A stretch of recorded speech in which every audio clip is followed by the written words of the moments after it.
est bien et on fait un beau métier. On est bien là. Ah oui. C'est un peu le printemps à Paris. Je suis avec Nicolas Laugereau-Lasserre, directeur de l'ICA, créateur du premier musée de street art en France. Et il a plus d'un tour dans son sac. Le dernier tour qu'il nous joue s'appelle Fluctuart. C'est sur la Seine, c'est à 2 pas de Rosa Bonheur, à 2 pas du Grand Palais. Et ça ouvre dans quelques semaines. Bravo Nicolas. Alors qu'est-ce donc? Merci beaucoup, merci Agnès. Et en fait, c'est un projet un peu fou parce que depuis 15 ans, je me passionne pour ce mouvement, pour le street art, le graffiti, ce qu'on appelle l'art urbain. Et on rêvait d'avoir un lieu permanent, un lieu vraiment consacré à ce mouvement, dans lequel on va pouvoir retrouver les artistes importants, les passionnés du mouvement. Et le lieu qu'on a rêvé d'avoir, eh bien, je crois que c'est ça qu'on va faire. Là, à partir du mois de mai, on va ouvrir ce lieu Fluctuart qui va être un centre d'art dédié à l'art urbain, avec une librairie spécialisée, avec des espaces aussi pour boire un verre, un grand rooftop, et on va faire un lieu dédié à cette culture. Enfin, en tout cas, c'est dément, puisque évidemment, il y aura 2 millions de personnes qui vont défiler, peut-être pas tous les jours, mais enfin le week-end en tous les cas, devant Fluctuart, que c'est un centre d'art flottant, on peut le dire, très agréable. L'architecte a très bien travaillé. Qui est l'architecte? Oui, un mot pour dire que c'est Gérard et Mathieu Ronzati. L'agence s'appelle Sun Design. C'est eux qui ont créé, on en parlait justement, le fameux Rosa Bonheur, l'hôtel Le Hoff à Austerlitz. Donc voilà, c'est des archis incroyables. Ils ont fait une 30aine de bâtiments sur la Seine et ils nous ont dessiné un bâtiment vraiment exceptionnel. Vous allez en découvrir les images. Oui. Avec, vous allez voir une entrée incroyable et une plage.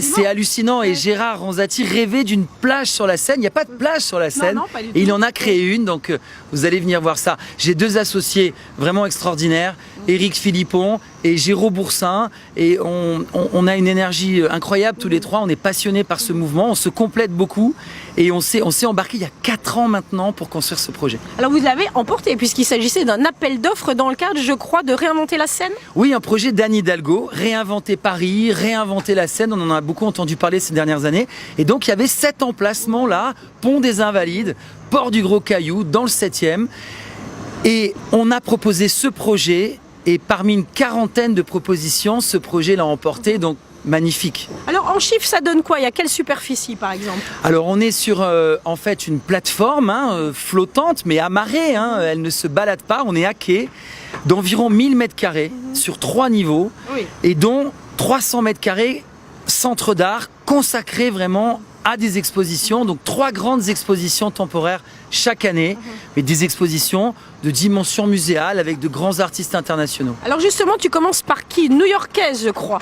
Oui, on commence par une artiste sublime, c'est le mot.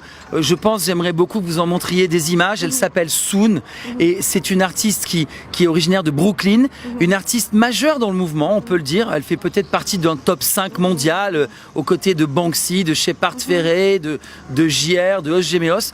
Et elle a été sélectionnée à la Biennale de Venise. Elle est dans la collection permanente du MoMA, s'il vous plaît. Magnifique. Grande exposition dans les plus grands musées aux États-Unis, Brooklyn Museum, Cincinnati Museum. Et on l'a pour la première fois en France dans sa première expo monographique. On va retracer ses 15 ans de carrière et montrer tout son parcours. Donc on est super fiers. C'est une artiste humaine, très militante, et puis c'est une femme, et ça c'est formidable. Alors justement, j'ai grâce à toi rencontré il y a 1 an Madame, que j'adore, Madame à la moustache, que nous avons emmenée à Megève, que nous allons ramener à Saint-Tropez avec toi, je l'espère. Est-ce que dans ce mouvement, donc l'année dernière nous étions avec Madame, etc., est-ce que dans ce mouvement aujourd'hui, il y a de plus en plus de femmes? Oui, alors ce qu'on peut dire, c'est qu'au départ, il y a 95% d'hommes, puisque la pratique du graffiti vandale dans la rue à 14-15 ans concerne beaucoup plus les garçons au départ. Et c'est en train de s'inverser. Et heureusement, parce que les femmes emmènent un autre regard sur cette pratique dans la rue, un autre rapport, un côté militant aussi différent. Et donc, ça me paraît assez essentiel. Donc, c'est vrai qu'on essaie maintenant d'équilibrer nos programmations. Et donc, il y a de plus en plus de femmes dans le mouvement, et c'est tant mieux. Et le mouvement, comment se porte-t-il ? Eh bien, je crois qu'il se porte assez bien. Alors, on a parfois tendance à dire que ce mouvement, il a démarré il y a 40 ans, plus de 40 ans, années 70 à New York avec le graffiti. Oui, pourquoi pas, mais en réalité, il a surtout éclos et s'est surtout propagé au milieu des années 2000.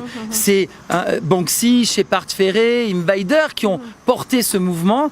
Et pour moi, un des démarrages vraiment de la popularité du mouvement, c'est 2005, c'est là où véritablement l'engouement éclate, et donc on peut considérer qu'on est à une 15aine d'années véritablement. Donc on est au cœur on est au cœur du mouvement, on est au cœur de sa popularité, de son engouement, non seulement à Paris en France, mais dans le monde entier. Hein, on le voit, toutes les générations s'y intéressent, tout le monde en veut, et c'est justement à ce moment-là qu'il faut faire attention et tirer vers le haut. C'est ça. Et donc, au sein du bateau, on a un projet qui est assez, j'espère, fort, c'est que l'accès va être gratuit, on ne l'a pas précisé. L'accès aux centres d'art, aux expositions va être gratuit. Et mes étudiants de l'ICAR qui se forment à la médiation, à l'ingénierie culturelle, vont venir faire les visites tous les jours pour les gens, avec adossé un livret de médiation. Ils sont formés. Et donc, on fait aussi de ce centre d'art le bac à sable un peu des étudiants de l'ICAR. Ils viennent apprendre leur métier et partager leur passion. Donc, je suis très content d'avoir su créer des passerelles aussi entre ces deux entités. Des passerelles, c'est le cas de le dire. D'ailleurs, nous allons emprunter la passerelle de Fluctuart pour rejoindre les quais. Nicolas, encore bravo. On est ravis de venir en avant-première sur le bateau. On voit que c'est encore work in progress. On vient de vérifier. C'est le chantier. C'est le chantier sous le soleil exactement. On est bien, on est heureux. Merci Nicolas. Merci à vous, merci à tous. Merci.